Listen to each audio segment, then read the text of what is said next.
This week at the United Nations General Assembly, Colombian President Gustavo Petro sparked major controversy by directly comparing former U.S. President Donald Trump to Adolf Hitler.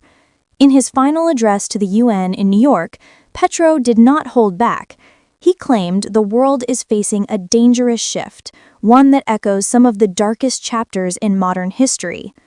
Petro stated that Europe's old societies are collapsing, while the United States is, in his words, applauding its new Hitler.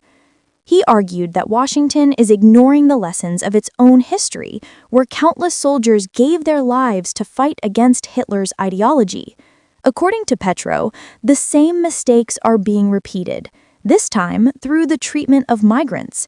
He criticized policies that create detention centers, describing them as modern concentration camps, and condemned the narrative that migrants are criminals or inferior people, similar to how Hitler targeted the Jewish community. The Colombian leader also attacked Trump's rejection of climate science. Petro compared Trump's views to the rise of irrationalism in Germany in 1933 when extremist ideas took hold. He warned that today's denial of science, especially on the climate crisis, threatens to push the entire planet backward. His solution, he said, is not more fossil fuels, but an urgent shift toward clean energy sources like water, wind, and hydrogen. Going further, Petro accused Trump of being an accomplice to genocide, pointing to the war in Gaza.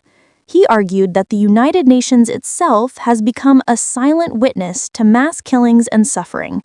In his speech, he described the world as entering a kind of stone age, where violence, environmental destruction, and persecution of migrants define the global order. He also slammed the recent U.S. missile strikes in the Caribbean, which targeted Venezuelan boats.